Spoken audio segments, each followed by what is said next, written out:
সবাইকে আসসালামু আলাইকুম। আশা করি সবাই ভালো আছো, সব কিছু ঠিক আছে আশা করি। তো আজকে হচ্ছে ফার্স্ট ক্লাস, এটাতে কতগুলো বিষয় জানা দরকার খুঁটিনাটি, যেটা জানলে তোমাদের একদম 2 বছরটা অনেক স্মুথ হবে।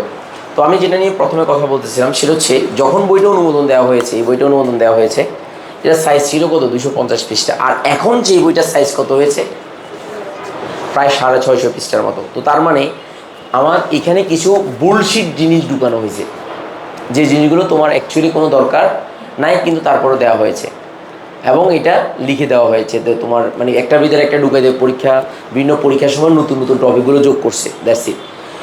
তাহলে এই বইটা শুধু একটা বই না, আর একটা বই আছে সেকেন্ড পেপার, 2টা বছরে পড়তে হবে। আচ্ছা, এটা 1 বছরে তোমার পুরো লাইন বাই লাইন পড়া ইটস পসিবল? এসএসসি যেরকম পড়ছো কখনোই পসিবল না। তোমার যদি যথেষ্ট পরিমাণ সময় থাকে তাহলে পসিবল, কিন্তু মুখস্থ করা পসিবল না। পড়া পসিবল, কিন্তু মুখস্থ করা পসিবল না। এখন দেখো, ইন্টারমিডিয়েটে যে প্রশ্নগুলো আসে সেগুলো কিন্তু একটা সুনির্দিষ্ট টপিকগুলো থেকে প্রশ্নগুলো আসে। তাহলে তোমাকে প্রথম যেটা মাথায় রাখতে হবে, টপিকটা কী কী আসবে, কী কী আসবে না, সেই বিষয়ের ব্যাপারে তোমাকে 100% ধারণা থাকতে হবে। যদি 100% ধারণা না থাকে তাহলে তুমি কখনোই ভালো করতে পারবে না, সোজা কথা। তাহলে চ্যাপ্টার ম্যাপটা জানা দরকার, মানে কোন জিনিসটা আসবে কোন জিনিসটা আসবে না, এই ব্যাপারটা তোমাকে জানা দরকার। মানে যেটা আসবে সেটা তুমি ভালো করে পড়বা, আর যেটা আসবে না পড়বা, কিন্তু কি মানে তুমি মুখস্থ না করলেও চলবে, কথাটা বুঝো। পড়বা কিন্তু মুখস্থ না করলেও চলবে, এটা হলে তোমার পড়ার বরকত হবে। আর যদি এটা না করো তাহলে তুমি পড়বা কিন্তু দেখবা যে হতাশায় ভুগে যাওয়া, অর্ধেক সময় হতাশ হয়ে যাওয়া, এবং এই হতাশাটা অনেক ডেঞ্জারাস। এবং এই হতাশার জন্য আমাদের অনলাইন যে ক্লাসগুলো হয় না, ওখানে তো টাইমের কোনো ব্যারিয়ার নাই। ওরা তো মনে করো মানে নর্মাল স্টুডেন্ট, তো ওরা কী করে মানে তোমাকে আগা গোড়া সব পড়াই ফেলবে, 3 ঘন্টা 4 ঘন্টার মনে করো তোমাকে ক্লাস নেবে। তো এইভাবে যদি তুমি 100টা ক্লাস যদি করো 3 ঘন্টার, তাহলে 300 ঘন্টা যদি করো, তোমার মাথা এত পড়া, তুমি এগুলো দেখেই তুমি ঘাবড়ে যাবা যে আমি কি পারবো কিনা। তখন তোমার কাছে হতাশা কাজ করবে, এবং দেখা যাবে পরবর্তীতে, যেমন গতকালও আমাদের কাছে প্রায় 10 জন স্টুডেন্ট চিটাং কলেজে আসছে, এসে বলতে, স্যার আগে তো বুঝিনি এই জিনিসগুলো, এখন স্যার সেকেন্ড ইয়ারে পড়বো। এবং বিভিন্ন ধরনের রিউমারগুলো শুনে বিভিন্ন জায়গা থেকে ব্যাপারগুলো, এই ব্যাপারগুলো যদি রপ্ত করতে না পারো বা গুছাতে না পারো, তাহলে তোমার কাছে পুরো ইন্টার লাইফটা বিভীষিকাময় মনে হবে। মানে পুরো লাইফটাই তোমার কাছে মনে হবে যে আল্লাহ কি, এটা পড়লে এটা উল্টে এটা পড়ে না, এটা উল্টে এটা পড়ে না, তোমার কাছে কোনো হতাশা কাজ করবে। তোমাদের সবারই টার্গেট কী বলো, মানে পড়াশোনার পরে টার্গেট হচ্ছে কোথাও টিকা। মোস্ট অফ দি স্টুডেন্টস যারা তোমার বাংলাদেশের প্রেক্ষাপটে, অধিকাংশ স্টুডেন্টের 90% স্টুডেন্টের টার্গেট হচ্ছে দুইটা। একটা হয় ইঞ্জিনিয়ারিং, যেটাকে আমরা বুয়েট আলাদা করে, বুয়েট মানে ইঞ্জিনিয়ারিং বা বুয়েট, আর মেডিকেল বা ডিএমসি, এই দুইটা হচ্ছে, এটাই হচ্ছে আমাদের টার্গেট 90% স্টুডেন্টের ক্ষেত্রে, সত্যি না? তাহলে এই স্টুডেন্টগুলো টিকার পরে, মানে স্টুডেন্টগুলো মনে করো মেডিকেল বা ডিএমসিতে টিকলো, অথবা মনে করো বুয়েটে টিকলো, টিকার পরে তাদের ড্রিম কি, যেমন তারা ডাক্তার হবে, তাদের ড্রিম হয় যে একটা বিসিএস দিয়ে একটা কোথাও হাসপাতালে কী করা, পোস্টিং নেওয়া। আর যারা ইঞ্জিনিয়ার বা বুয়েটে পড়ে, তাদের 90% স্টুডেন্টের টার্গেট হচ্ছে পিএইচডি করার জন্য আমেরিকাতে যাওয়া। 90% স্টুডেন্ট টার্গেট কী করা, পিএইচডি করার জন্য কোথায় যাওয়া বলো, আমেরিকাতে যাওয়া। তাহলে এই আমেরিকাতে গিয়ে তারা সেটেল হয়, থাকে আর আসে না, এরকমও হয়, মানে গিয়ে থাকে আর আসে না। তো তাহলে আমাদের টার্গেটগুলো এখন বর্তমানে একটু টার্গেটটা চেঞ্জ হচ্ছে। বুয়েটে পড়ার পরও দেখা যাচ্ছে কি তারা কী হচ্ছে, বিসিএস দিচ্ছে, এবং দেখা যায় তারা টপ করতেছে। এটার জন্য কারণ আছে, কারণটা হচ্ছে কি, সম্মান বেশি বিসিএসে। আর আরেকটা বিষয় হচ্ছে, মানে একটা হায়ার মানে ইঞ্জিনিয়ারিং ক্যাডারে যারা ঢুকে, তাদেরকে যখন একটা অ্যাডমিন ক্যাডারে কেউ যখন তাকে কী করে, ক্ষমতা জাহির করে, তখন তার কাছে আর ভালো লাগে। এই কারণে দেখা যাচ্ছে এখন ইঞ্জিনিয়াররা আর ইঞ্জিনিয়ার থাকতেছে না, তারা সাধারণ ক্যাডারে চলে আসতেছে, কথাটা বুঝো। তো তার মানে তাদের গোলটা কী হয়ে যাচ্ছে বলো, চেঞ্জ হয়ে যাচ্ছে। তো তোমাদেরও তো একটা গোল আছে যে তোমরা একটা পড়াশোনা করে একটা জায়গায় তোমরা সেটেল হবা। তাহলে তোমাদের ইঞ্জিনিয়ারিং টার্গেট কার কার, হাত তোলো তো। আচ্ছা, এবার বলো মেডিকেল টার্গেট কার কার, মানে most of the students medical. তাহলে মেডিকেলে তোমার এখন তোমার প্রতি আমার পরামর্শ হচ্ছে, তুমি যখন ইঞ্জিনিয়ারিং টার্গেট করো, তখন তুমি কী করবে, বিগত 10 বছরের প্রশ্ন তোমার টেবিলের সামনে চাই। তাহলে তোমার টেবিলের সামনে চাই বলতে, এই যে দেখো আমার কাছে মেডিকেল এবং বুয়েটে, দেখো মেডিকেলে যে মেডিকেল কোশ্চেন ব্যাংক এবং বুয়েট কোশ্চেন ব্যাংক, এই প্রশ্নগুলো আমার কাছে বিগত 10 বছরের প্রশ্নগুলো তোমার কাছে আছে।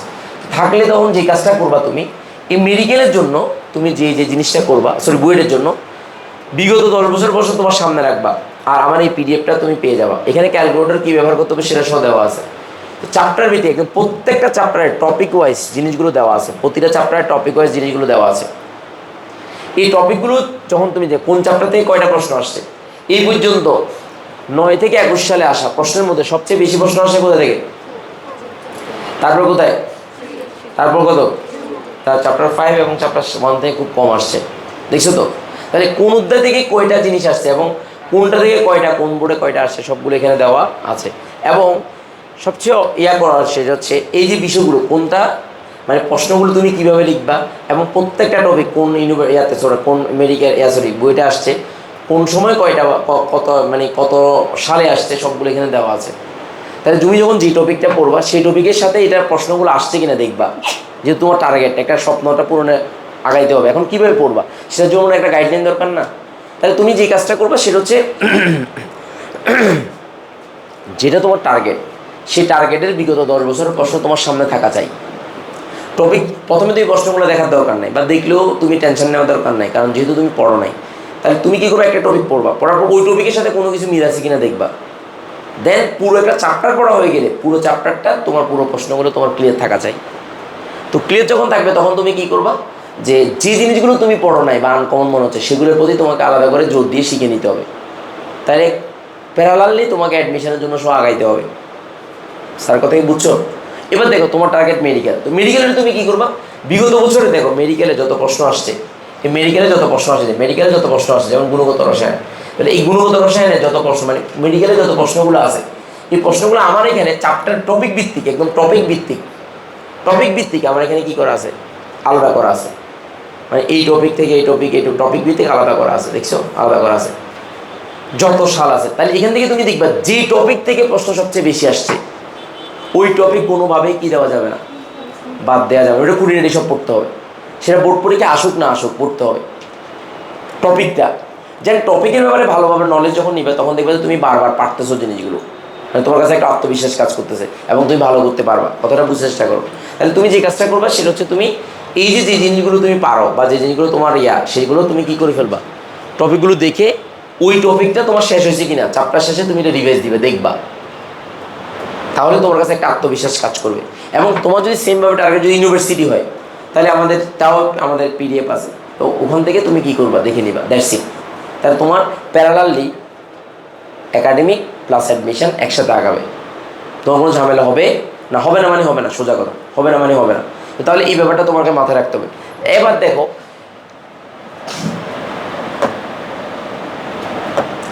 এরপর হচ্ছে দ্বিতীয় যে ব্যাপারটা সেটা হচ্ছে গুছানো পড়া। আমি যেটা বললাম যেটা হচ্ছে এই বইতে সব টপিক কী আসবে না বলো, এইচএসসি পরীক্ষা আসবে, কোন টপিকটা আসবে কোন টপিকটা আসবে না। তোমার ব্রেন এমন হলে সুপারসনিক ব্রেন, 100 জনের মধ্যে মনে করো 5 জন বা 2 জন বা 3 জন যাদের ব্রেনটা সুপারসনিক হয়। সুপারসনিক মানে কি, তারা যা দেখে তাই মনে রাখতে পারে। তোমাদের মধ্যেও আসো, কিন্তু সেটা সংখ্যা খুবই কম। যাদের সুপারসনিক ব্রেন, যারা অনেক বেশি এরকম আসো, তারা সব পড়বা, তাদের জন্য আমার কোনো বাধা নেই। কারণ জ্ঞানের জন্য তো বাধা দিবে লাভ নেই, বাধা দেওয়া লাভ আছে। তাহলে আমার কথাটা কার জন্য, মাঝারি মানের স্টুডেন্টের জন্য, যারা কৌশলী পরিশ্রম করে এগিয়ে। তাহলে আমরা সবাই বলি কৌশলী পরিশ্রম করে এগিয়ে যায়। আচ্ছা আমরা বলি ইন্ডাস্ট্রি কি ইজ দ্য কি টু সাকসেস, আসলে কথাটা এরকম হবে না। তাহলে কী করতে হবে, কি কৌশলী পরিশ্রম সাকসেস, মানে পরিশ্রমটা কৌশলগত হইতে হবে। মানে কৌশল করে পরিশ্রম না করলে তাহলে তুমি কখনো ভালো করতে পারবা না, তোমার শক্তি সামর্থ্য থাকবে কিন্তু তুমি পারবা না। এইখানে সবচেয়ে বেশি হার্ড হিটার আফ্রিদি, কিন্তু আফ্রিদি ক্রিকেটার হিসেবে ভালো না। কেন? কারণ তার শটগুলো কি আন্দাজ যায়। আফ্রিদিকে চিনো তো, ক্রিকেট খেলে যে, তাহলে তার পরিকল্পনা নাই সে তো। আর সবচেয়ে কৌশলীকে টেন্ডুলকার, বাইটটা গাইটটা একটা মানুষ কিন্তু কৌশল দিয়ে খেলে, মাথা দিয়ে খেলে। তাহলে সে আগানো, লাইফ জীবন যুদ্ধে সে আগানো। তোমাকেও যদি অন্য 8-10 জনের চেয়ে এগিয়ে থাকতে হয় তাহলে প্রথম কাজ কী করতে হবে বলো, কী করতে হবে বলো, কৌশল তোমাকে অ্যাপ্লাই করতে হবে। এই কি অ্যাপ্লাই করতে হবে বলো, কৌশল তোমাকে অ্যাপ্লাই করতে হবে। কৌশল যদি অ্যাপ্লাই না করো তাহলে তুমি কখনো জীবন যুদ্ধে আগাতে পারবা না। পারবা না মানে পারবা না, সোজা কথা, জীবন যুদ্ধে আগাতে পারবা না।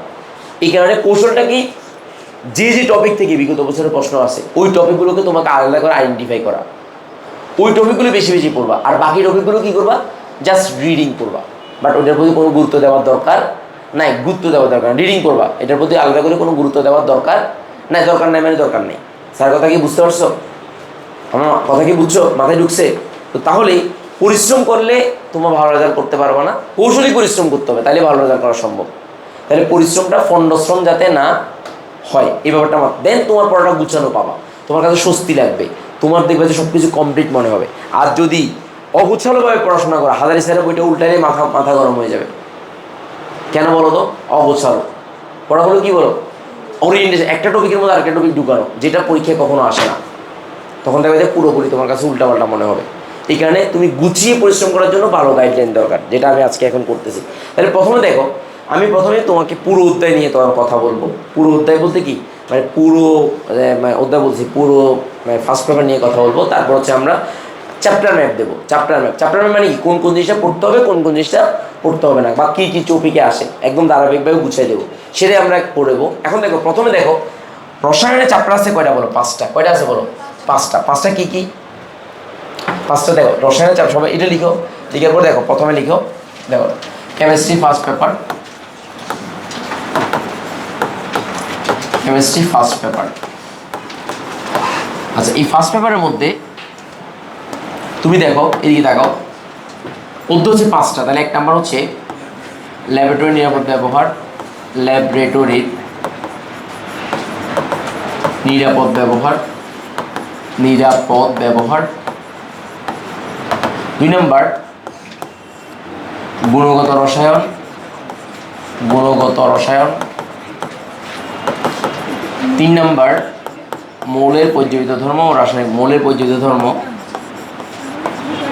মৌলের পর্যায়বৃত্ত ধর্ম, পর্যায়বৃত্ত ধর্ম ও রাসায়নিক বন্ধন, ও রাসায়নিক বন্ধন, মৌলের পর্যায়বৃত্ত ধর্ম ও রাসায়নিক বন্ধন। ওকে, তারপর হচ্ছে 3 নাম্বার, 4 নাম্বার, 4 নাম্বার মৌলের পর্যায়বৃত্ত ধর্ম ও রাসায়নিক বন্ধন,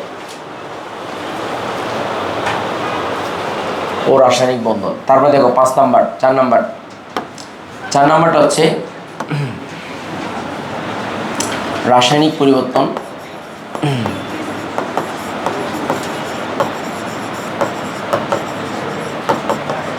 রাসায়নিক পরিবর্তন। 5 নাম্বার কর্মমুখী রসায়ন, কর্মমুখী রসায়ন। দেখো তাহলে শর্ট সিলেবাসে কর্মমুখী রসায়ন। 3 নম্বর হচ্ছে মৌলের পর্যায়িত ধর্ম ও রাসায়নিক বন্ধন, ও রাসায়নিক বন্ধন, ও রাসায়নিক বন্ধন, ও রাসায়নিক বন্ধন, মৌলের পর্যায়িত ধর্ম ও রাসায়নিক বন্ধন, মৌলের পর্যায়িত ধর্ম ও রাসায়নিক বন্ধন। বলো মৌলের পর্যায়িত ধর্ম ও কি বলো? রাসায়নিক বন্ধন। আচ্ছা, সবাই একটু খেয়াল করো, এই অধ্যায় থেকে দেখো, এটা শর্ট সিলেবাসে নাই, ছিল না, কিন্তু তোমাদের যেহেতু ফুল সিলেবাস, তাহলে তোমার এটা লাগবে। প্রত্যেক রোধে এটা থেকে একটা সিকিউ আসবে, আর এটা থেকে 2টা সিকিউ আসবে, 2টা সিকিউ, আর এটা থেকেও 2টা সিকিউ, আর এটা থেকেও 2টা সিকিউ, আর এটা থেকে একটা সিকিউ, একটা সিকিউ আসবে, এটা থেকে একটা সিকিউ আসবে, একটা সিকিউ, একটা, 2টা, 2টা, 2টা, তার সব মিলে কয়টা হয়েছে বলো তো? 8টা। প্রত্যেকটা অধ্যায় থেকে 5টা করে এমসিকিউ আসবে, প্রত্যেকটা অধ্যায় থেকে 5টা করে এমসিকিউ। দেখো 5টা এমসিকিউ, এমসিকিউ, এমসিকিউ হচ্ছে 5টা, 5টা, এখানেও 5টা, এখানেও 5টা, এখানেও 5টা, এখানেও 5টা, একদম এটা কনফার্ম, কমন। প্রত্যেকটা থেকে 5টা করে, 5টা আসবে, 5টা লিখো, 5টা। আচ্ছা, এবার আসো।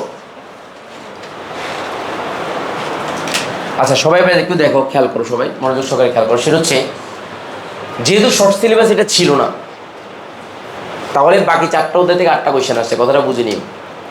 তাহলে যে কোনো একটা অধ্যায় থেকে কোয়েশ্চেন আগে কি এই 2টার মধ্যে যে কোনো একটা থেকে অধ্যায় 3টে আসবে, প্রশ্ন 3টে আসবে, এটাই তো। যেমন আমরা যে কোনো একটা প্রশ্ন দেখতে পারি, তুমি একটা বোর্ডের নাম বলো, তোমাকে আমি দেখাই। যশোর বোর্ড। আচ্ছা, যশোর বোর্ডে আসো। ওকে ভাই, যশোর বোর্ড, আমি যশোর বোর্ড দেখতেছি। দেখো Jessore board 2023, Jessore board 2023, Chittagong board. এই দেখো এখানে আমি দেখাইছি, এটা হচ্ছে চট্টগ্রাম বোর্ডে আমি দেখাইছি। দেখো চট্টগ্রাম বোর্ডে গত ক্লাসে আমি দেখাচ্ছি। দেখো এই 4 নম্বর অধ্যায় থেকে প্রশ্ন আসছে 2টা, 2 নম্বর অধ্যায় থেকে 2টা, 3 নম্বর অধ্যায় থেকে আসছে 3টা প্রশ্ন, একটা 2টা আর একটা কোথায় 3টা, দেখছো কি না? আর পঞ্চম অধ্যায় থেকে আসছে কয়টা বলো? একটা, দেখছো মিল পাইছো? এরপর মানে আমি দেখালাম, এরপর তোমরা যশোর বোর্ড দেখতে চাইছো, তোমাদেরকে আমি দেখা দিচ্ছি, দেখো যশোর বোর্ড দেখাতে চাইছো, দেখাচ্ছি যশোর বোর্ড এখানে দেখালাম, দেখো যশোর বোর্ড দেখো, ওকে ফাইন। তাহলে প্রথমটা, এই যে প্রথমটা হচ্ছে 2 নম্বর অধ্যায় থেকে, দ্বিতীয় অধ্যায় থেকে। তাহলে এটা হচ্ছে যোগের গণনাঙ্ক বেশি আলোচনা করো, বক্রতার কারণ উল্লেখ করো। তার মানে এটা হচ্ছে 2 এবং 3-এর সাথে মিশ্রণ, 2 এবং 3-এর সাথে মিশ্রণ। কার সাথে মিশ্রণ বলো? 2 এবং 3-এর সাথে মিশ্রণ, 2 3, মানে এটা 2 এটা 3, এবার আলাদা করা মিশ্রণ। এটা 2 নম্বর, এটা 3 নম্বর অধ্যায় থেকে। আর এটা হচ্ছে পিওর কোন নম্বর অধ্যায় বলো? 3 নম্বর অধ্যায়। তারপর দেখো এটাও 3 নম্বর অধ্যায়, এটা 3 নম্বর অধ্যায়ের উদ্দীপক 3 নম্বর অধ্যায়। দেখো তারপরে দেখো এটাও কয় নম্বর অধ্যায়? এটাও 3 নম্বর অধ্যায়ের উদ্দীপক, 3 নম্বর অধ্যায়ের উদ্দীপক। দেখো এটা কয় নম্বর? এটা 4 নম্বরের অধ্যায়। এটা কয় নম্বর? এটা 4 নম্বর অধ্যায়ের উদ্দীপক, এটা 4 নম্বর অধ্যায়ের উদ্দীপক। এটা কয় নম্বর? এটা হচ্ছে সংকরণ, তাহলে 3 নম্বর, এবং 3 এবং 5, সরি সংরক্ষণ প্রক্রিয়ার কৌশল, তার মানে হচ্ছে সি যোগের সংরক্ষণ, তার 5 নম্বর অধ্যায়। উদ্দীপকের বি যোগটি সংকরণ, তাহলে এখানে 3 নম্বর প্লাস 5 নম্বর অধ্যায়। এবার আসো কোন অধ্যায় থেকে কয়টা অধ্যায়, কোনটা থেকে কয়টা মিল একটু দেখো। 2 থেকে কয়টা আছে? একটা 2টা, মানে অর্ধেক। 3 থেকে কয়টা আছে? একটা 2টা 3টা 4টা, মানে অর্ধেক। আর 4 থেকে কয়টা আসছে? 4 থেকে কয়টা? একটা 2টা, 4 থেকে কয়টা বলো? 2টা। আর 5 থেকে ওই যে মিক্সচার করে আসছে, দেখছো কি না? দেখছো তো? তাহলে যোগ বিয়োগ করলে ওই আমি যে প্যাটার্নটা বললাম সেটাই। স্যার কথা কি বুঝছো কিনা? মানে অধ্যায়গুলো তুমি যদি জানো যে কোন অধ্যায় থেকে কয়টা প্রশ্ন আসে, তাহলে তোমার পড়তে সুবিধা, প্রশ্নটা পুরো একটা গুছানো পাবা, তোমার কাছে পড়তে ভালো লাগবে। স্যার কথা কি বুঝছো? আর দেখো এবার আমি ঢাকা বোর্ডে স্টুডেন্টদেরকে কিছুক্ষণ আগে করাচ্ছিলাম ঢাকা বোর্ডে। দেখো ঢাকা বোর্ডে 14 অধ্যায় থেকে কয়টা প্রশ্ন আসছে? একটা 2টা 3টা 4টা 5টা 6টা 7টা। তাহলে আমি বলছি 424, কেন? একটা অধ্যায় নাই, যেহেতু শর্ট সিলেবাস, তাহলে প্রথম অধ্যায়টা নাই। তাহলে প্রথম অধ্যায় না থাকলে 25টা প্রশ্ন, তাহলে 25টা প্রশ্ন হলে কত? 424, একটা থেকে বেশি আসবে। এই দেখো 4 নম্বর অধ্যায় থেকে 7টা আসছে, দেখছো তো? তাহলে কিন্তু যখন তোমার ফুল সিলেবাস, তাহলে সেক্ষেত্রে কী হবে? 5 5 25টা কোশ্চেন। তাহলে পুরো একটা ধারণা পেয়ে গেছো কোনটা থেকে কয়টা প্রশ্ন আসে, তাহলে কোনো ঝামেলা নাই। তোমার কাছে এখন মনে হবে যে হ্যাঁ তুমি জিনিসগুলো পারো, তোমার কাছে বিষয়টা সহজ মনে হবে। আচ্ছা ভাই, এবার একটু চিন্তা করো, এই কথা নেই, এবার একটু চিন্তা করো, এই যে বিষয়গুলো, মানে তুমি যে জিনিসগুলো, এগুলো যদি তোমার নখদর পড়ে থাকে, তাহলে তোমার জন্য পড়াটা গুছানো মনে হবে, তুমি তখন অন্য 8-10 জনের চেয়ে এগিয়ে থাকতে পারবা। আর আরেকটা বিষয় তোমাদেরকে একটু বলে রাখি, তোমরা যারা ভর্তি হয়েছো, এখানে তো সবাই ভর্তি কি তো মনে হয় নাকি? ভর্তি কি ছাড়া আসো? কজন আসো? আচ্ছা, তুমি অল্প কজন। তো যারা ভর্তি ছাড়া আসো তারা ভর্তি আশা করি ভর্তি হয়ে যাবে। যারা ভর্তি কি তো আসো, তারা মাথায় রাখবা জাহিদ স্যার তোমার পাশে আছে। যে কোনো সমস্যা, কোনো কারণে যদি তুমি কোনো কিছু না বুঝো, না পারো, তাহলে আলাদা কাউন্সিলিং সেশন, আলাদা করে তোমাকে আমি আলোচনা করবো, আলাদা করে বুঝাবো। আমি এখানে সবার জন্য পড়াই, কিন্তু হঠাৎ করে 2-1টা টপিক নাও বুঝতে পারো। তারপরে হচ্ছে মানুষের বিভিন্ন কথাবার্তা শুনবা, যেটা গতকাল একটা কাউন্সিলিং ক্লাস করছে, ওখানে স্টুডেন্টরা ডিরেক্ট বলছে যে চকবাজার এরিয়াটা খুবই খারাপ একটা এরিয়া, এখানে দেখবা যে একজনের পিছনে একজন লেগে থাকে।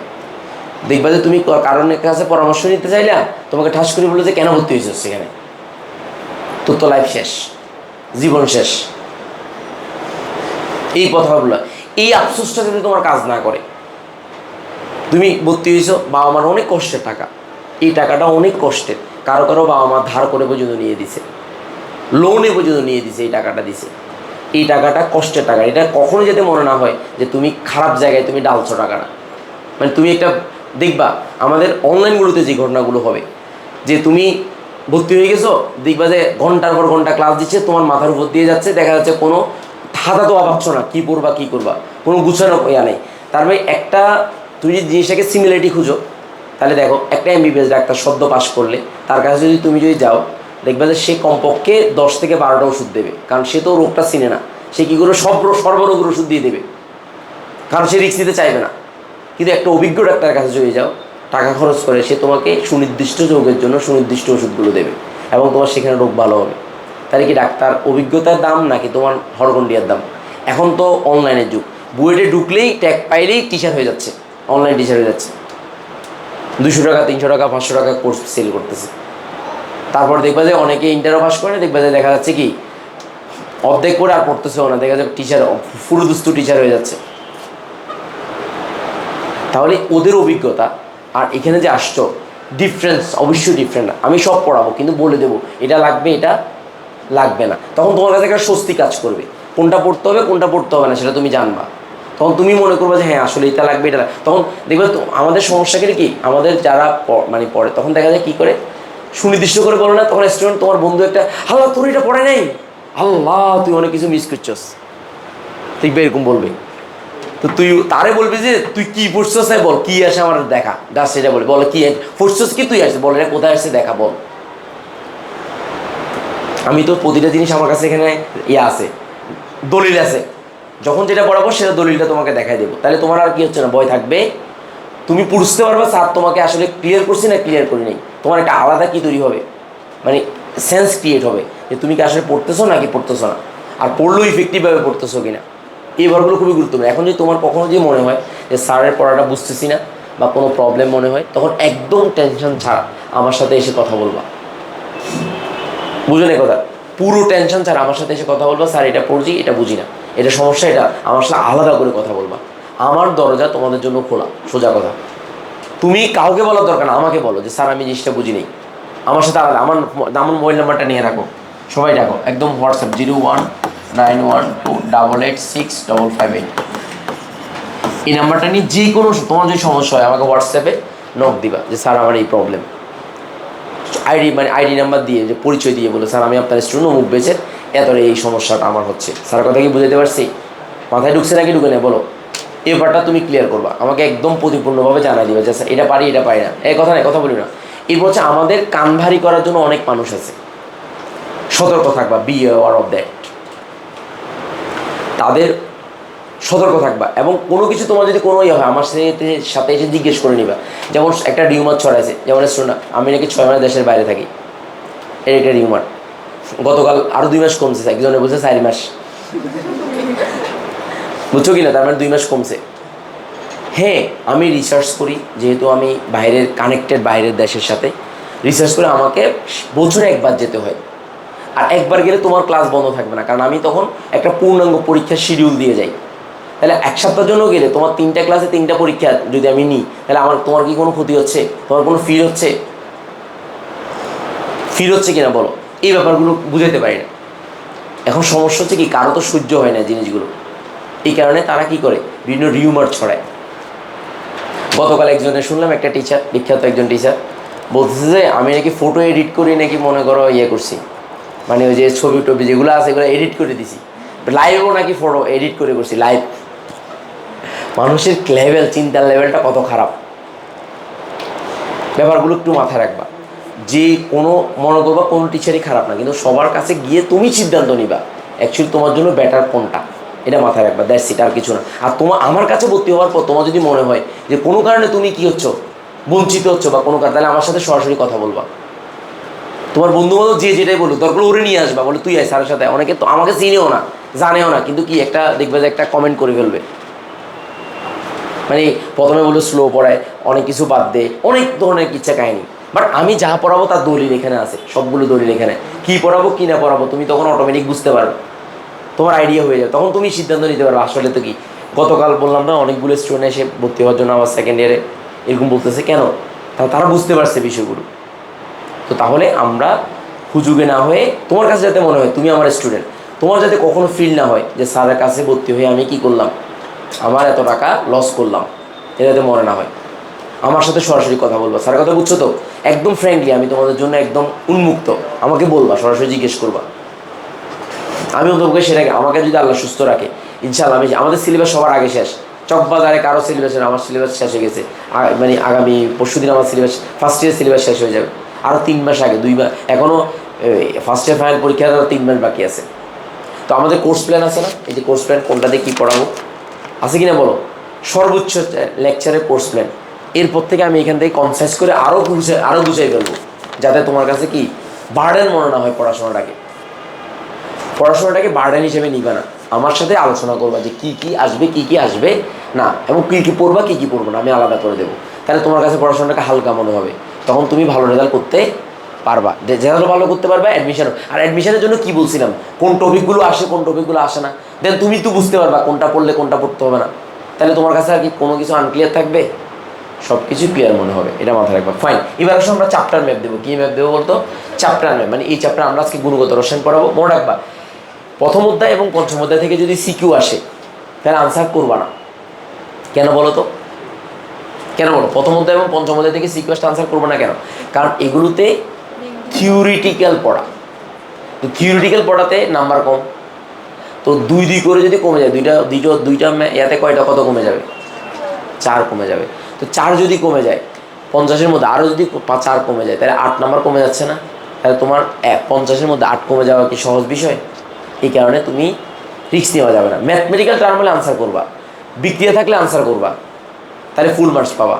যেমন মনে করো ভিনেগারের প্রস্তুত প্রণালী, বিক্রিয়া আছে, তাহলে বিক্রিয়া থাকলে তুমি অবশ্যই কি লিখতে পারবা, কারণ ফুল নাম্বার পাবা। কিন্তু যদি বলে যে তোমাকে এটার উপকারিতা ব্যাখ্যা করো, বলো উপকারিতা যদি ব্যাখ্যা করতে যাও, এটা নাম্বার 1 নাম্বার এমনি কমাই দেবে না টিচার। তাহলে রসায়নে অনেকে মনে করে যে থিওরি, যেমন অনেকের একটা বলো স্যার থিওরি পড়ে না। আরে বাবা, থিওরিটা কি? ম্যাথমেটিক্যাল টার্মেরই তো কি প্রয়োগ, মানে থিওরির থেকে তো ম্যাথ আসছে নাকি? থিওরি তো আমাদের আসে না, যেগুলো আছে সেগুলো আমি করাবো। মানে বুঝে না যে থিওরি কি জিনিসটা, বুঝে না জিনিসগুলো, অনেকেই জিনিসগুলো বুঝে না, মানে থিওরির সাথে ম্যাথের একটা অ্যাডজাস্টমেন্ট করতে পারে না। ওই ব্যাপারটা আমি ক্লিয়ার করবো। কখনো যদি তোমার কোনো কিছু মনে হয়, যেমন মনে করো ক্রোমাটোগ্রাফি, এটাতে পরীক্ষায় প্রশ্ন আছে 1 নাম্বারের, এখন ওটা যদি লিখে তোমাকে যদি 5 দিন সময় অপচয় করি, তাহলে তোমার লস না? ক্রোমাটোগ্রাফি থেকে পরীক্ষা আসে 1টা নাম্বার, যে ক্রোমাটোগ্রাফি কাকে বলে, RF কাকে বলে, 1টা নাম্বারই পরীক্ষা আসে। এখন আমি যদি তোমাকে ক্রোমাটোগ্রাফি পড়াইতে যদি 10 দিন সময় নিয়ে ফেলি, লিখায় থিওরি লিখায়, তাহলে তো তুমি আমাকে বলো, আমাকে বলো, এটা ফন্ডশ্রম না? তো তার চেয়ে ভালো আমি তোমাকে শিট দিয়ে টপিকটা বুঝিয়ে দিই, ক্রোমাটোগ্রাফিটা কী, কেন, বাস্তবতার সাথে এক্সপেরিমেন্ট করে ভিডিও দিয়ে বুঝিয়ে দিই, মাথায় ঢুকিয়ে দিই, তাহলে তোমার জন্য নিচ থেকে লেখার সুবিধা না? এই ব্যাপারগুলো কে বুঝাবে, কে কাকে? মানুষে বাজারে একটা রিউমাজ ছড়াই দিয়ে ইচ্ছা মতো, যেটার কোনো ভিত্তি নেই। বুঝতে পারছি? বন্ধুবান্ধব ওদের চেয়ে স্ট্রং কেউ যদি কখনো বলে, স্ট্রং প্রতিবাদ করবা, এবং যদি প্রতিবাদ করতে না পারো আমার কাছে নিয়ে আসবা, দৌড়ে নিয়ে আসবা আমার কাছে, বলো আয় তুই স্যারের সাথে কথা বল, তারপরে তুই বুঝবি, আয় দা একদম ধরে নিয়ে আসবা, সাবি ধরে নিয়ে আসবা। তো আসবে, নিয়ে আসবা, ধরবে, ওরে বলবে যে স্যার নাস্তা করাবে, খাওয়াবো কিছু ধরে করলে সমস্যা নেই। না বিষ মিশাবো না, সমস্যা নেই। না এরকম দরকার আছে তো, নাহলে তো বিষয়গুলো মানুষ তো ইয়ে করবে না, কথাটা বুঝিনি। আমি বারবার বলছি, তোমার যাতে কোনোভাবেই মনে না হয় যে স্যারের কাছে পড়ে বা ভর্তি হয়ে ভুল করলাম, এই ফিল্ডটা যাতে না আসে। স্যার কথা বুঝছো কিনা? এবং আমার সাথে সরাসরি কথা বলার সুযোগ আছে, আমাকে তুমি প্রশ্ন করতে পারবা, তোমার গাইডলাইন সম্পর্কে বলতে পারবা। দেখো বুয়েটে টিকার পরে সবচেয়ে বড় টার্গেট স্টুডেন্টদের কি? আমেরিকাতে চলে যাওয়া না? অধিকাংশ স্টুডেন্ট আমেরিকাতে চলে যাওয়া না? তো আমেরিকাতে চলে যায় সেটেল, হয়তো তোমার স্যারের আমেরিকার ভিসাও আছে, পুরো ফ্যামিলি, তাও একার না, পুরো ফ্যামিলির আমেরিকার ভিসা আছে, পুরো ফ্যামিলির কি কানাডার ভিসা আছে, পুরো ফ্যামিলির অস্ট্রেলিয়ার ভিসা আছে। কি যদি কেউ এরকম থাকে তাহলে কি ওই করতে হয়ে চলে যেত না?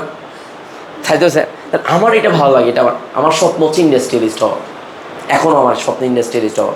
4-5 বছর পরে আল্লাহ যদি আমাকে যদি টাকা পয়সা 5-10 কোটি টাকা দেয়, আমি একটা ইন্ডাস্ট্রি দিব, তোমাদেরকে চাকরি দিব। তোমাদের চাইলে একমাত্র সিবি হবে যাই স্যার স্টুডেন্ট, বেতন 5 লাখ টাকা দিব তোর কইলে, কোনো সমস্যা নেই, বুঝো নেই? তাহলে স্বপ্নের পিছনে দৌড়াচ্ছি, সোজা কথা। তার মানে তোমাকে সাপোর্ট দেওয়া, যখন যেই কাজটা করতেছি এটা ভালোভাবে করতে হবে, পড়াচ্ছি ভালোভাবে পড়াতে হবে। বুঝতে পারছি কথাটা? বুঝতে পারছি? এই কথা নাই। তাহলে এবার আমাকে বলো, এই জিনিসগুলো তো কেউ নিতে পারে না, কারো তো কেউ আমেরিকান ভিসা কি পাওয়া তো সোজা দেবে? কত 10-15 কোটি টাকা দিয়ে নিয়ে বসে আমার সামনে রিজেক্ট করছে সেকেন্ডের মধ্যে, কথাও শুনতে চায় নাই, সরি দিয়ে কাগজ একটা ধরা দিছে। আলহামদুলিল্লাহ, আমাকে সেফ 2 মিনিট, আমার বাচ্চা কাচ্চা সব আমি গেছি, আমাকে ফ্লোরিডা ইউনিভার্সিটি থেকে আমন্ত্রণ জানাইছে। জানার পর আমাকে বলছে, oh your professor? Yes. Okay, I approve your visa. সেকেন্ডের মধ্যে, এদের কথাও বলে না, এটা কথা বলতে দিন এইদারে 2 মিনিটের মধ্যে জাস্ট দেখছে, প্রোফাইল টোফাইল সবগুলো দেখছে, অ্যাড্রেস সবগুলো দেখছে সেকেন্ডের ভিতরে। তাহলে তোমাদেরও তো একটা ড্রিম আছে, তুমি মেডিকেল পড়ো, বুয়েট পড়ো, হায়ার স্টাডির জন্য বাইরে যাওয়া, এটা একটা ড্রিম না? মানে বিশেষ করে মনে করো তুমি ডাক্তার হও, লন্ডনের একটা ডিগ্রি তোমার দরকার আছে, লন্ডনের একটা ডিগ্রি। তুমি যদি বুয়েটে পড়ো তাহলে আমেরিকার একটা PhD ডিগ্রি দরকার, রাইট? তাই না? আল্লাহ জান। এবং ওই পরামর্শটা আমার কাছ থেকে পাওয়া, কখন কোথায় কী করতো আমি রিকমেন্ডেশন লেটার দেবো। বাইরে যদি এখন হার্ভার্ড MIT জন্য প্রিপারেশন নিতে চাও, কেমনে নিবা সেটা আমি দেখাই দেবো। যেহেতু আমি জিনিসগুলো নিয়ে ডিল করি, কথাটা বুঝিও। তাহলে তোমরা আলহামদুলিল্লাহ এটা যদি পাও আমার থেকে ওই সুবিধাটা নিতে পারবা। গত বছর আমার প্রায় 8 থেকে 10 জনের স্টুডেন্ট কানাডা, অস্ট্রেলিয়া এবং আমেরিকাতে গেছে আমার রিকমেন্ডেশন লেটারে গত বছর। তাহলে এই ছেলে মেয়েগুলোর স্বপ্ন দেখাইছি না। এই যে দেখবো আব্দুল্লাহ মাহি নামে একটা স্টুডেন্ট সিএসি পড়ে এতে আমেরিকাতে, সে 73টা ইউনিভার্সিটিতে, গতকাল আসছে ইন্ডিয়া থেকে একটা স্টুডেন্ট অর্ণব, ইন্ডিয়া থেকে ইন্ডিয়ান গভর্নমেন্ট স্কলারশিপ আইআইটি থেকে, ইন্ডিয়ান আইআইটি থেকে পড়াশোনা আসছে, আমাকে বলছে স্যার আমি আপনার সাথে দেখা করতে পারবো, মানে আমার স্টুডেন্ট আমার রিকমেন্ডেশন। সে যখন ভাইভা দিতে গেছে, ভাইভাতে বলছে আমি জাহিজ স্যার, জাহিজ ক্যাম্প ক্লিনিকে আমি কাজ করি, সফটওয়্যারে এই ডেভেলপ করছি, এই জিনিসগুলো আমার সাথে কাজ করছে, ওগুলো যখন দিছে, তখন আমারকে যখন ইউটিউব ইয়াতে তোমার গুগলে যখন সার্চ করে আমাকে দেখছে, হিদের 1 সেকেন্ডের ভিতরে স্কলারশিপ পাস করে দিছে, ইউগোটা স্কলারশিপ পেয়ে গেছে প্রতি মাসে 25।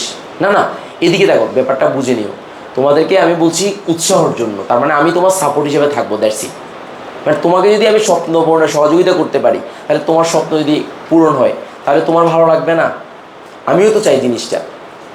তো এই কারণে তোমরা মাথায় রাখবা, তোমরা আমাকে পাশে পাবা, দ্যাটস ইট। এখন আমাদের যে ব্যাপারটা, পড়া সবার আগে A+, সবার আগে কী দরকার? একটা A+, তারপরে দরকার 90% নাম্বার, তারপরে হচ্ছে তোমার এবার কোথাও টিকার ব্যাপারটা আসবে, ব্যাপারটা মাথায় রাখবা। তাহলে আসো এবার আমাদের চ্যাপ্টার ম্যাপে যাবো আমরা। চ্যাপ্টার ম্যাপে গুণগত রসায়ন পড়বো আমরা। কী পড়বো বলো? গুণগত। তাহলে সবাই গুণগত রসায়ন লিখো, গুণগত রসায়ন সবাই লিখো, গুণগত রসায়ন।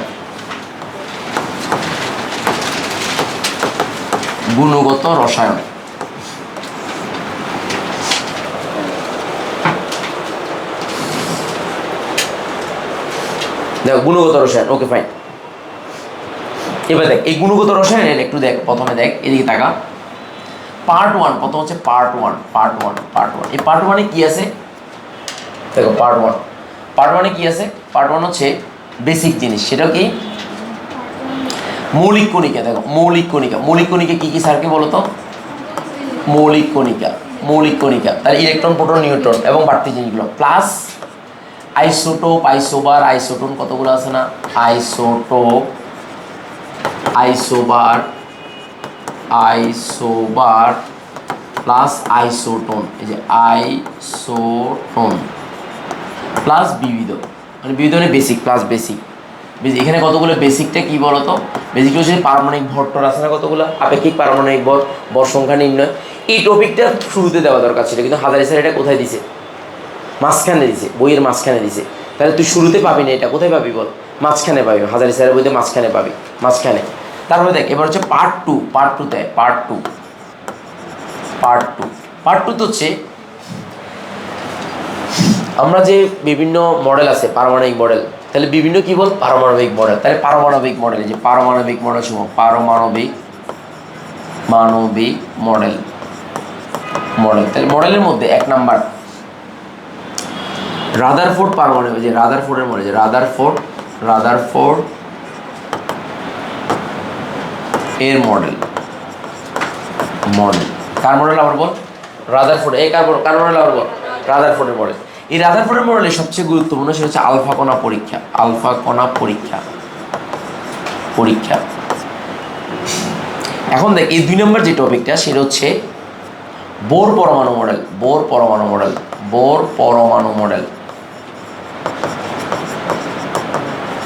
এই বোর পরমাণু মডেলের ম্যাথ আছে, ম্যাথ পড়তে হবে, ম্যাথ এখান থেকে অনেকগুলো ম্যাথ আছে, ম্যাথগুলো পড়তে হবে।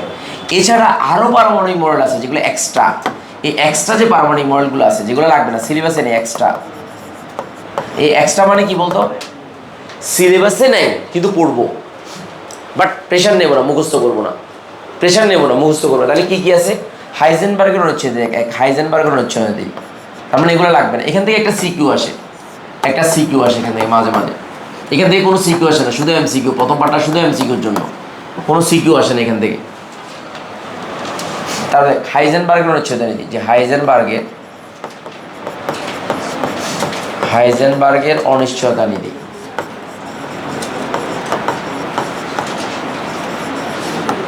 হাইজেনবার্গের অনিশ্চয়তা নীতি দেখ, এটা তাহলে সিলেবাসে নাই, আসবে না। 2 নাম্বার শ্রোডিঞ্জারের সমীকরণ। দেখ শ্রোডিঞ্জারের তরঙ্গ সমীকরণ। তাহলে দেখ 3 নাম্বার প্লাঙ্কের ধ্রুবক, প্লাঙ্কের ধ্রুবক, প্লাঙ্কের সমীকরণ, প্লাঙ্কের সমীকরণ, সমীকরণ। 4 নাম্বার ডি ব্রগলি সমীকরণ, ডি ব্রগলি সমীকরণ, ব্রগলি সমীকরণ, ডি ব্রগলি সমীকরণ, ডি ব্রগলি সমীকরণ। আচ্ছা এবার একটু চিন্তা করো, একটু চিন্তা করো, দেখে দিয়ে থাকো। এই দুইটা জিনিস বোর মডেলে আমরা পড়ে ফেলবো, বোর মডেলে পড়ে ফেলবো, বোর মডেল। মানে বোর মডেল যখন পড়বো তখন এই বোর মডেলের সাথে এটার কানেকশন আছে। কার কানেকশন? এই দুটো সমীকরণ। মানে বোর মডেলে প্রয়োগের ক্ষেত্রে বোর মডেলের ভিত্তি এগুলো, এই জিনিসগুলো থেকে বোর মডেলটা প্রমাণ করা যায়। তাহলে এখান থেকে পড়াবো। আর বাকি দুইটা জিনিস আমরা পড়াবো, এখানে সিলেবাসে, সিলেবাসে নাই, আসবে না। সিলেবাসে নাই মানে কি? আসবে না। তোকে আর অত বেশি টেনশন করতে হবে না, সোজা কথা। লিখো সবাই।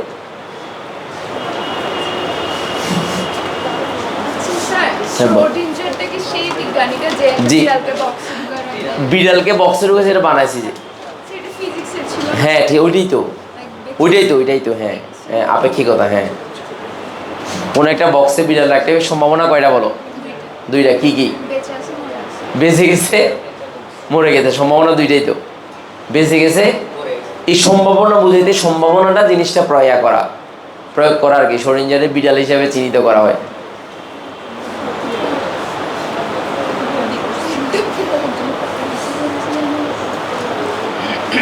এটা ফিজিক্যাল কেমিস্ট্রি তো, ফিজিক্সের সাথে মিল আছে।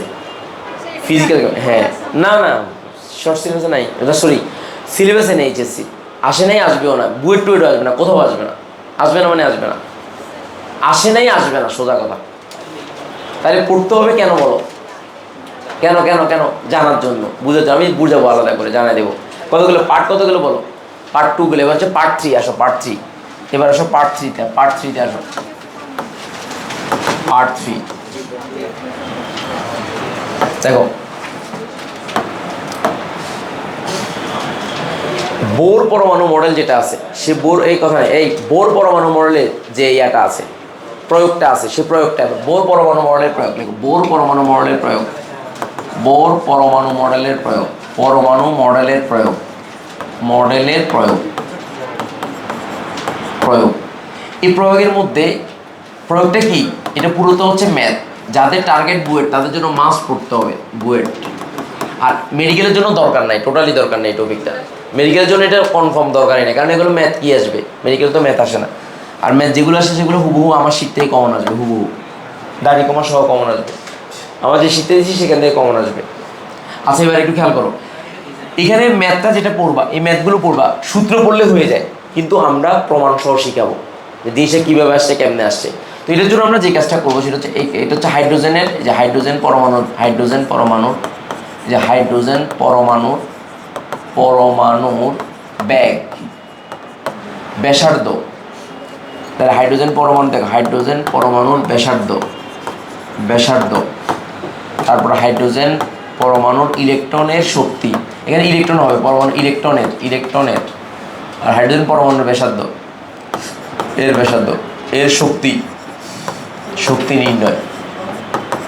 এই তিনটা ম্যাথমেটিক্যালে আসে, বাট ম্যাথগুলো আমরা আলাদা করে করবো, ম্যাথগুলো আমরা আলাদা করে করবো, ম্যাথগুলো আমরা আলাদা করে করবো, কথা নেই।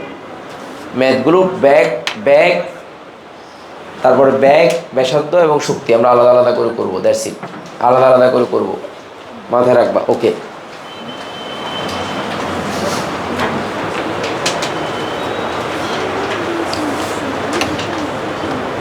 আচ্ছা এবার আসো পার্ট কত গেলো এটা বলো? পার্ট 3। এখানে এই জিনিসটা এইচএসসিতে 50% ইম্পর্টেন্ট। মানে মাঝে মাঝে হঠাৎ করে একটা প্রশ্ন আসছে গ নাম্বারে, গতে আসছে 50%। মানে কি, অধিকাংশ ক্ষেত্রে এটা আসে না, শুধুমাত্র সূত্র পড়লেই হবে। বাট এটার জন্য আমরা 6-7টা ক্লাস নেওয়ার কথা। এবার আমি ক্লাসের সংখ্যা এটাতে কমাবো, কারণ এটাতে আমি শীট দিয়ে দিলে তোমাকে এখন পুরো জিনিসটা বুঝিয়ে দেবো, কনসেপ্টগুলো ক্লিয়ার করে দেবো, সময়টা কম লাগবে। সময়টা কি লিখবে বলো? যেহেতু এটাতে এত বেশি আসে না পরীক্ষা, তাহলে আমাকে এত টেনশন করতে হবে না। হবে না মানে হবে না, সোজা কথা, আর ঝামেলা করতে হবে না। Okay fine. এবার হচ্ছে সবাই একটু খেয়াল করো, মনোযোগ সবাই, কথা নাই, খেয়াল করো। পার্ট কত গেছে বলো? পার্ট 3। এবার হচ্ছে লেখো পার্ট 4, সবাই লিখো পার্ট 4, লিখো পার্ট 4, পার্ট 4, সবাই লিখো পার্ট 4, পার্ট 4। তাহলে পার্ট 4 এর মধ্যে যেটা গুরুত্বপূর্ণ সেটা হচ্ছে একটু ভালো করে দেখো, কোয়ান্টাম সংখ্যা নামে একটা জিনিস আছে, 100% করতে হবে, এটা 100% ভেরি ভেরি ইম্পর্টেন্ট, মানে আসবেই এখান থেকে প্রশ্ন আসবেই।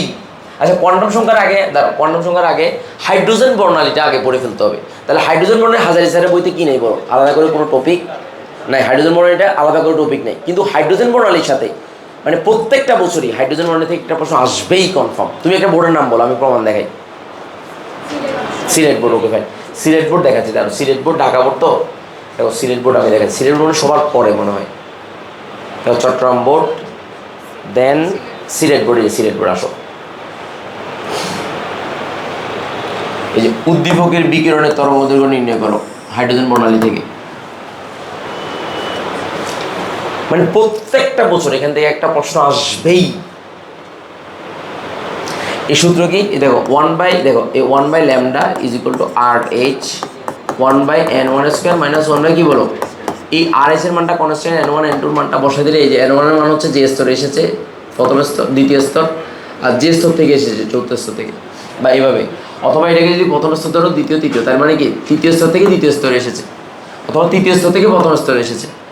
এটা যদি প্রথম স্তর ধরো, এটা প্রথম স্তর, এটা দ্বিতীয় স্তর, তৃতীয় থেকে কোথায় এসেছে প্রথম স্তরে, তাহলে n2 মান হবে কত 3 আর n1 মান হবে 1, আর আর এর মান বসে দেবে ল্যামডা মানটা পেয়ে যাই, ল্যামডা মানটা পেয়ে যাওয়া।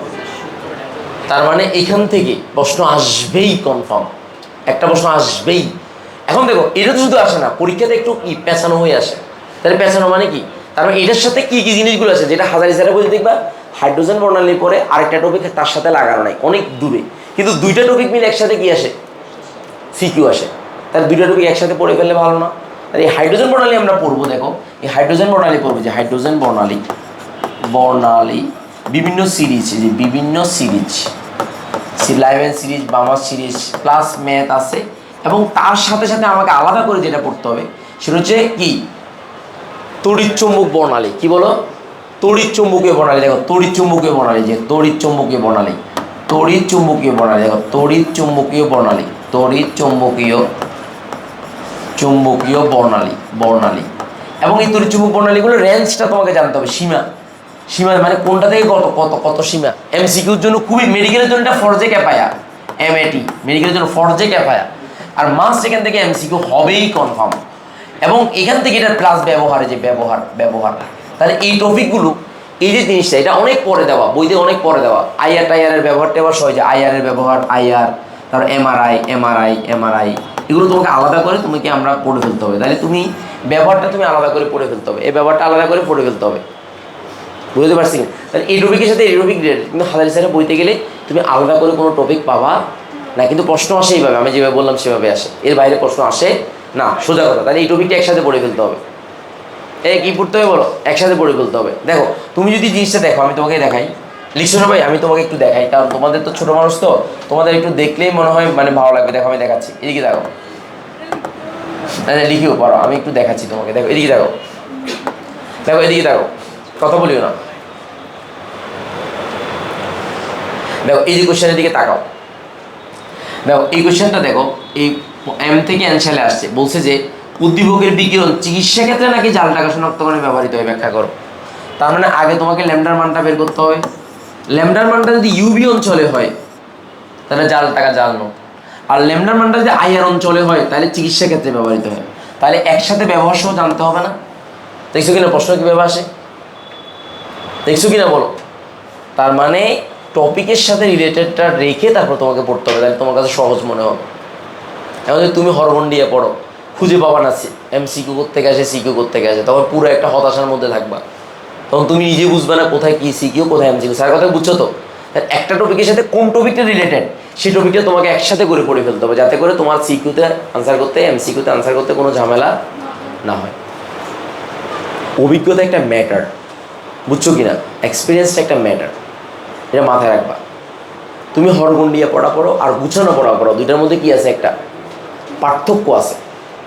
আর তোমাকে আমি আবারও বললাম, যদি তোমার কোনো কারণে যদি মনে হয় যে কোনো কিছু বুঝো নাই, তাহলে সরাসরি আমাকে বলতে পারবে, স্যার এই সমস্যাটা বুঝতে পারি নাই, তাহলে তোমার ঝামেলা হবে না, মানে হবে না, সোজা কথা। আসো এরপরে এসো পার্ট কত 4 লিখছো, এবার লেখো পার্ট 5, লেখো পার্ট 4 লিখছো না, এবার লেখো পার্ট 5।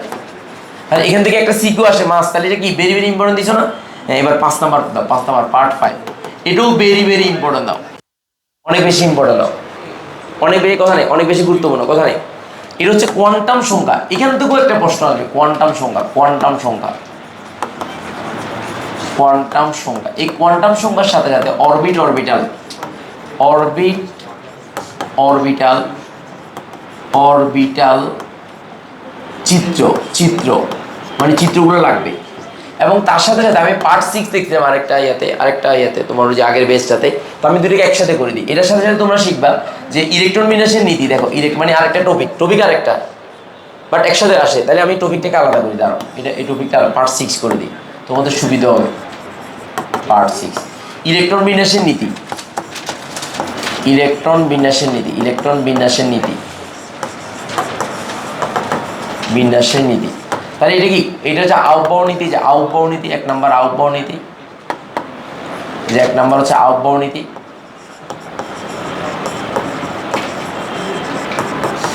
আউটবাউন্ড নীতি 2 নাম্বার পলির বর্জন নীতি, পলির বর্জন নীতি। 3 নাম্বার হুন্ডের নীতি, হুন্ডের নীতি, হুন্ডের নীতি খুবই ইম্পর্টেন্ট, খুবই ইম্পর্টেন্ট হুন্ডের নীতি। তারপর দেখো পার্ট 7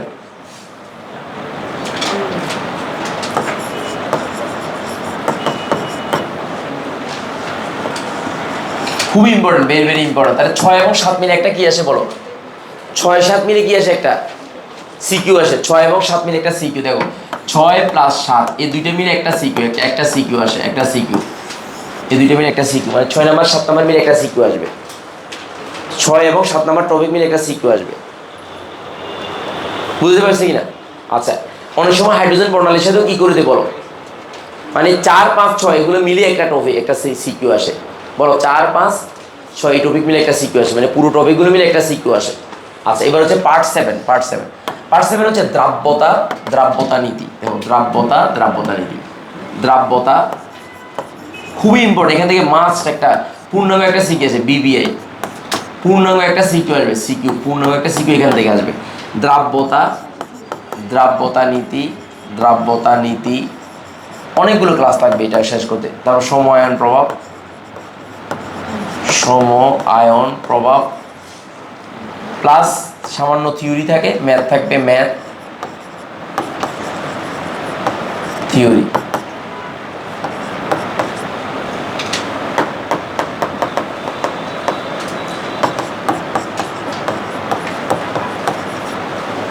আচ্ছা, এই জায়গাটা খুবই মানে হচ্ছে ম্যাথ হচ্ছে 80% আর থিওরি হচ্ছে 20%।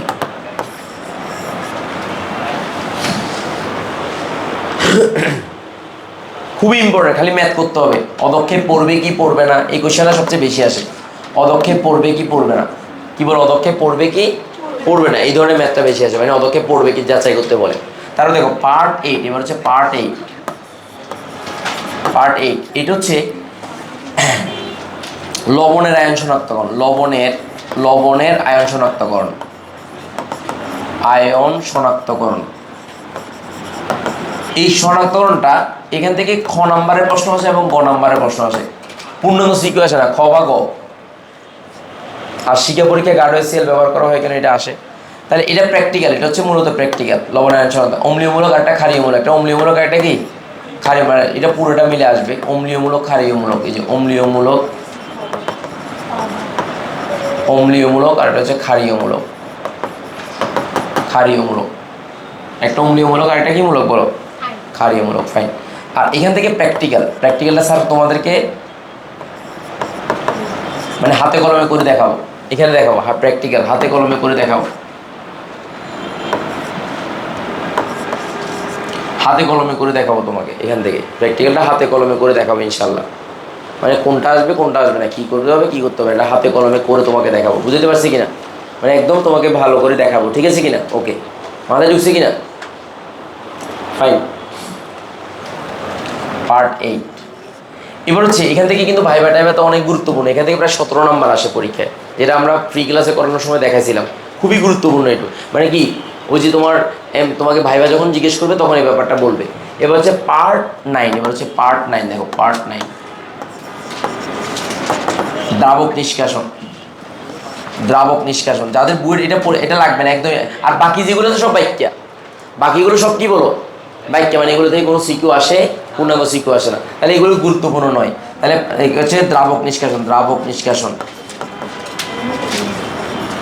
আচ্ছা আমাকে বলো, এই দ্রাবক নিষ্কাশন যারা বুয়েটে পড়তে চাও, বুয়েটের জন্য এটা লাগবে, আর অন্য কোথাও লাগবে না দ্রাবক নিষ্কাশন। তারপর পার্ট 10, পার্ট 10 আসো, পার্ট 10, পার্ট 10 দেখো। এবার হচ্ছে 1 নম্বর ক্রোমাটোগ্রাফি, দেখো ক্রোমাটোগ্রাফি, ক্রোমাটোগ্রাফি সব ব্যাখ্যা। এখানে RF কাকে বলে পরীক্ষা আসবে। তারপর 2 নম্বর হচ্ছে পাতন, বিভিন্ন রকম পাতন আসবে। তারপর হচ্ছে IR MRI, 3 নম্বর IR MRI ইত্যাদির ব্যবহার, ইত্যাদি প্লাস ব্যবহার। আর পাতনের যেটা অনেকগুলো পাতনের পার্ট আছে, আংশিক পাতন আছে, উদ্ধপাতন আছে, ঠিক আছে কিনা, বাষ্পপাতন আছে, আংশিক পাতন, উদ্ধপাতন, মানে পাতন অনেক ভাইবোন আছে, অনেক বড় পাতন।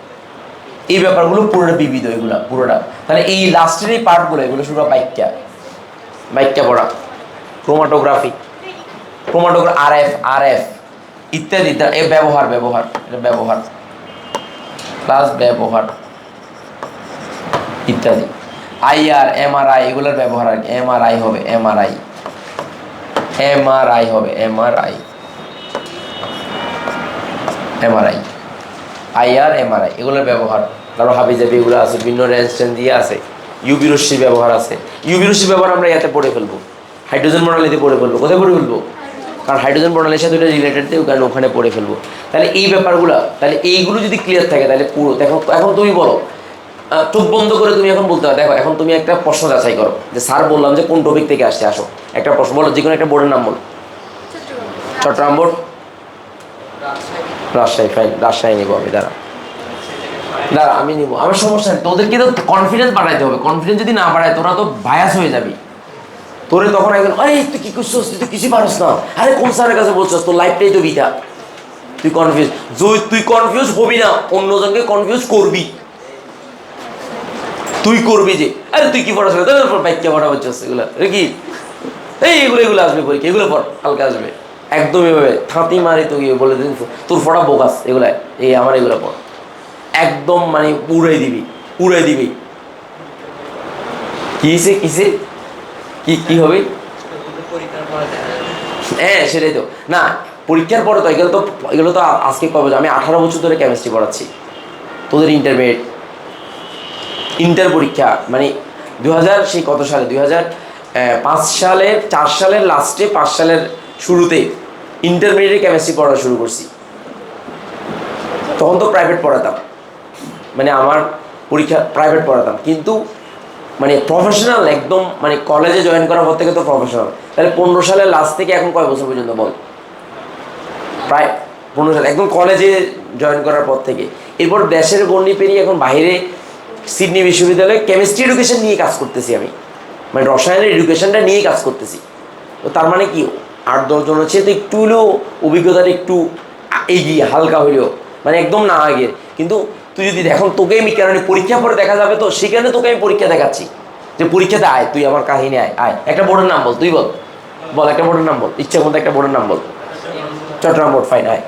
চিটাং বোর্ড আয়, চট্টগ্রাম বোর্ড আপনার আসছে, দেখ চট্টগ্রাম বোর্ডই দেখ, চট্টগ্রাম বোর্ড আসতেছি।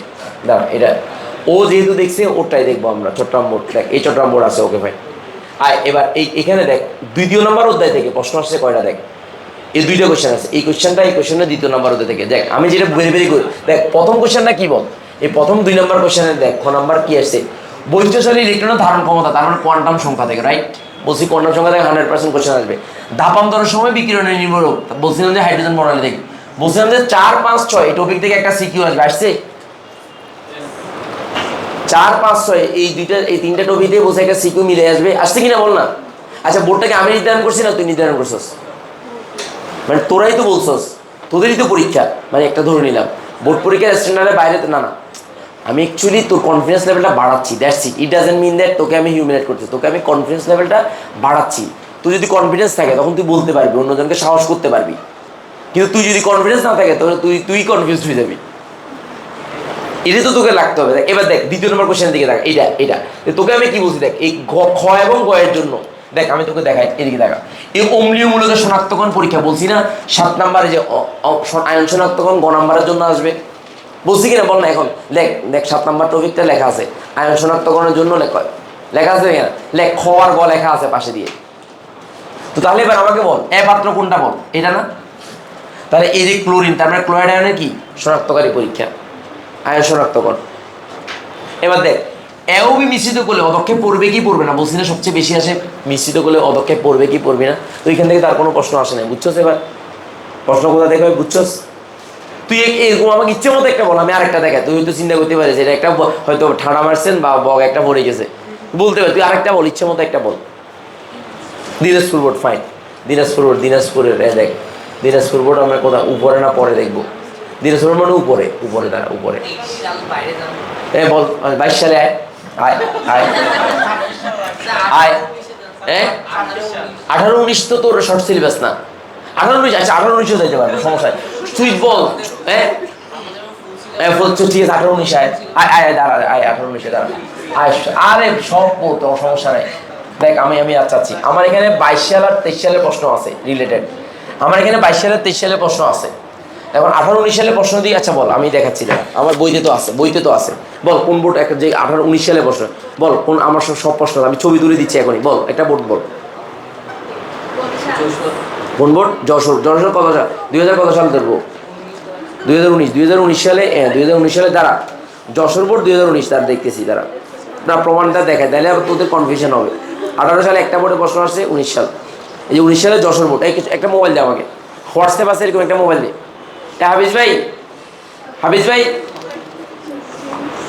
হাফিজ ভাইকে একটু ডাকতো, অফিসের মোবাইলটা একটু দিতে বলতো, তার এখনই দেখাচ্ছি। উনি কোন বোর্ড বলছো? কোন বোর্ড? অফিসের মোবাইলটা একটু দেন তো, অফিসের মোবাইলটা একটু দেন। দাঁড়া কোন বোর্ড বল? যশোর বোর্ড কত? 19 আয় যশোর বোর্ড, দাঁড়ায়। আরে তুই দাঁড়া না, তুই যশোর বোর্ড একটু তাড়াতাড়ি দেন। রাজশাহী বোর্ড, এই যশোর বোর্ড পাইছি, ওকে এদিকে দেন আয়। আরে মাস্টারি তুই আমাকে দেখ, এদিকে দেখ যশোর বোর্ড আয়, একটু দেন এদিকে দেন। ছবি তুলুন তো, এটা ছবি তুল পাঠান, এখনই পাঠাচ্ছি। কই ছবি কই? আরে এটা হচ্ছে ইয়ার দেখতেছি না তো কিছু, ঠিক করেন ছবি তুলুন, কেমন দাঁড়া আমি এখানে দেখাচ্ছি। তোদের কনফিডেন্স লেভেল বাড়ানোটা আমার দায়িত্ব, তারপরে না খেলা হবে। দেখে দিয়ে দেখ একটু দাঁড়া, এখনই আমি দেখ, এই যশোর বোর্ড 2019 সাল, দাঁড়া ওয়েট, এটা হোয়াটসঅ্যাপে পাঠান, হোয়াটসঅ্যাপে আমাকে পাঠান, আমি হোয়াটসঅ্যাপ খুলতেছি, তাড়াতাড়ি পাঠাইছেন দ্রুত। পোলাপাইনদেরকে কনফিডেন্স জাগাইতে হবে, পোলাপাইন এগুলো তো কনফিডেন্সটা বিশাল একটা বিষয়, কিন্তু মানে তোর আত্মবিশ্বাসটা একটা টিচারের উপর ভক্তি বা আত্মবিশ্বাস বিশাল একটা বিষয়। কথা কই গেছে, কই কোনটা আসে নাই তো? হাফিজ ভাই আসে নাই তো? গেছে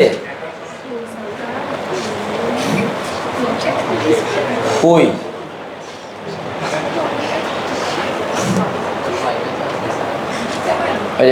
দেখ এদিকে দেখ, এই যে পাইছি, দাঁড়া আয় খেলা হবে। এই যে একটা, তারপর দেখ এই যে দুইটা, দেখ ওকে ফাইন। এবার আসো ডাউনলোড অপশনে গেলাম, okay fine, this is the point, okay fine আসো। এটা হচ্ছে যশোর বোর্ড, দাঁড়াও আমরা দুইটা কোয়েশ্চেন, তো এটা আমরা করে দিই। দেখো যশোর বোর্ডে আমরা যাবো, যাওয়ার পর ডাউনলোড অপশনে যাবো, এই ডাউনলোডে দেখো আসো, এই প্রথমে দেখো যশোর বোর্ডে, এই যে যশোর বোর্ডে। এবার দেখো এটা কত নম্বর নিয়ম আছে এখানে দেখো, দাঁড়ো ওয়েট। এই হাফিজ ভাই দুইটা কেন একই পাঠাচ্ছেন?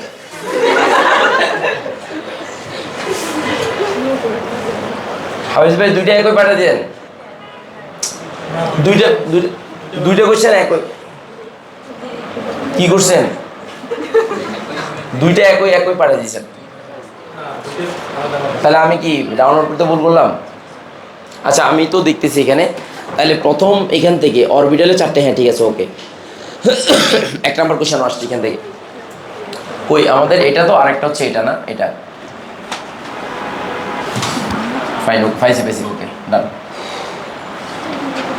এবার আয়, দেখ এদিকে দেখা। এই যশোরপুর কত সাল বল? 2019 সালে। যশোরপুর 2019 সাল পাইছিস তো? যশোরপুর 2000 কত বল? 19 সাল। এই 19 সালে দেখ, এবার দেখ পুরো মরা, দেখ এদিকে দেখ।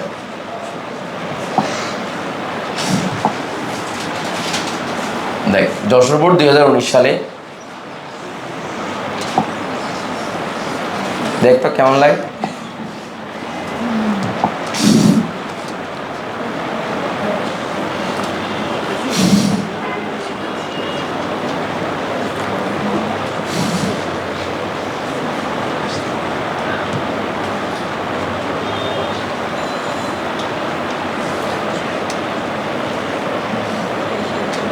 ঠিক আছে রে, বল এবার আরেকটা পৃষ্ঠা যাই। খেলা, তারপরে না দেখ এদিকে দেখা, ফাইল নিলাম, তারপর হচ্ছে এটা নিলাম, এটা রাইট, ফাইন। আয় এবার, এবার আয় খেলা, আয়। যশোরপুর কত সাল? 19 সাল। এখন দেখ প্রথম কোশ্চেনে আয়, প্রথমটাতে আয়। এটা হচ্ছে কত সাল? যশোরপুর 19 সালের। দেখ এদিকে দেখা, দেখ এদিকে দেখা।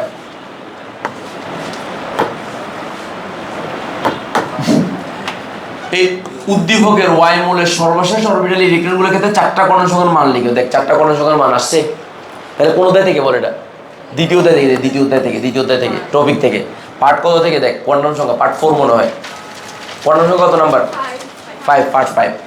জেড এর পৃথক যৌগ গঠন করে, প্রদর্শন করে, তার মানে এটা কোন অধ্যায়? তৃতীয় অধ্যায়ের পড়া। তাহলে এটা আমার না, এটা কোন অধ্যায়ের পড়া বল? তৃতীয় অধ্যায়ের পড়া। তাহলে এখান থেকে যেটা বলছি সেটা আসছে কিনা বল? আচ্ছা গেলে এবার, এবার আয় এর পরের কাতে, বড়টাতে দেখ। এবার আয়, যন্ত্রটি সি যোগের সাথে সম্পর্কিত উপাদান না, এটা আমাদের পড়া। এবার দেখ এখান থেকে, এই যে এখানে দেখ, এই মিশ্রিত করে দেখ, দেখ এই কোশ্চেনটার দিকে দেখা, দ্রাব্যতা। এই যে NaH এর দ্রাব্যতা নির্ণয় করো, দ্রাব্যতা নির্ণয় করো। তাহলে দ্রাব্যতা টপিক বলছিলাম কিনা বল? দ্রাব্যতা, দ্রাব্য কত নম্বর বল? 7। আচ্ছা, আয়ন পৃথককরণ উদ্দীপকের ছাত্রটি কোনটা অনুষ্ঠিত হয়? নীতি অনুসরণ করো। তার মানে পৃথকীকরণে যে ব্যাপার, দ্রাবক নিষ্কাশনের কৌশল বলছে। আর আমি বলছি এই ধরনের প্রশ্ন আনসার না করার জন্য বলছি। কেন বলতো? থিওরিটিক্যাল নাম্বার কি আসে? কম আসে। বাট আমরা তো পড়াবো, পড়াবো। মনে করি এটা তুই আনসার করলি না, তারপরে দেখ এদিকে তাকা। এই যে এই এরপরে দেখ বিএসের এই যে 8 নম্বর কোশ্চেনের দিকে তাকা, 8 নম্বরের দিকে তাকা। এই যে 8 নম্বর, 8 নম্বর, এই যে 8 নম্বরের দিকে তাকা, 8 নম্বর, এই 8 নম্বরের দিকে তাকা। দেখ এই যে উদ্দীপকের ধারণাসমূহ, মৌলসমূহ শনাক্তকরণ, তারপর হাইড্রোজেন প্রণালী থেকে আসছে। কি থেকে আসছে বল? হাইড্রোজেন প্রণালী থেকে আসছে, থিওরিটিক্যাল। তারপরে দেখ চিত্র বহু সংখ্যক রেখা সৃষ্টির কারণ, তার মানে হাইড্রোজেন প্রণালী থেকে আসছে।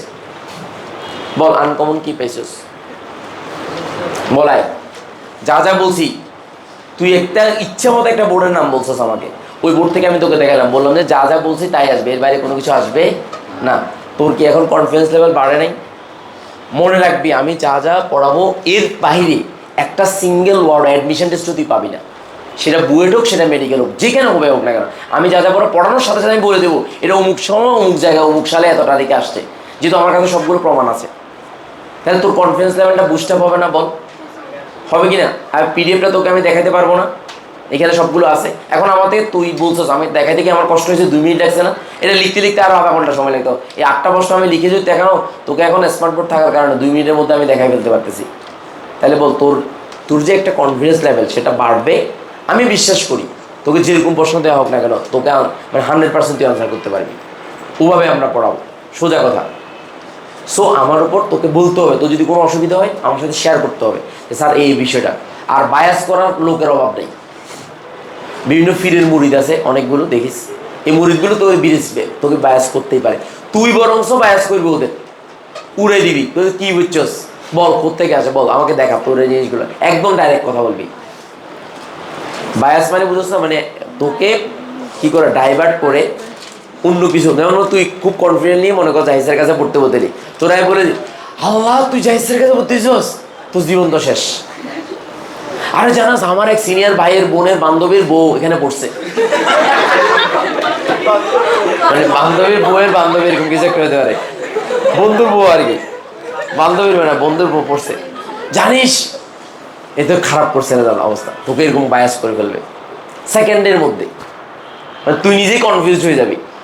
যেমন মনে কর আমি গত 3-4 দিন আগে একটা দুজন গার্ডিয়ান আসছে নাসিরাত মহিলা কলেজের। তো ওদের সমস্যা কি, ওরা এরকম বিভিন্ন টিচারের কাছে না পড়ে বাসায় পড়ছে।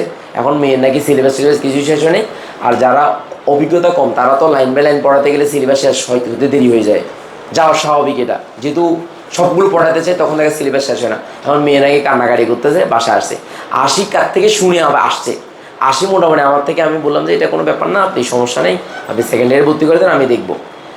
হিতে গিয়ে আবার ওই সামনে গিয়ে উদ্বাসের এক স্যার কাছে কি যাই বলছে, আচ্ছা জাহিদ স্যার কি ভালো। দেখ মানুষ কত এখানে কারো থেকে শুনে আসছে, শুনে আসে আবার আরেকজনকে কি করতে গেছে, এবং যাকে জিজ্ঞেস করতে গেছে সে আমার আবার বলতে গো স্যার আপনার নামে এরকম বলতেছে। আমি বলছি আপনি কি বলছেন, আমি বলছে আপনি তো নাম্বার 1-এর, কথা আপনি তো পুরো কথা আমি বলে দিছি ওনার মতো। আচ্ছা এই কথাটা যদি এখন একজন আমার অন্য কোনো ফিরের মুরিদকে যায় বলতো, এটা কি বলতো, আল্লাহ আল্লাহ আপনি কেন গেছেন, শেষ, লাইফ শেষ, শেষ, আমি শেষ হয়ে গেছি। তাহলে আমাদের পড়া শেষ মোটামুটি। ধন্যবাদ সবাইকে, অনেক কথা বললাম, মনে কিছু জিনিস না। তাহলে রেগুলার ক্লাস করবি, আমাদের আগামী ক্লাস থেকে মেইন ইয়ারটা শুরু হবে। ধন্যবাদ সবাইকে, আসসালামু আলাইকুম। আর যারা ভর্তি হয়েছে তাড়াতাড়ি ভর্তি হয়ে যাচ্ছে। ওকে, বন্ধ করো, এটা বন্ধ করো, এই রেকর্ডটা অফ করো, কাইটে করো। ওকে।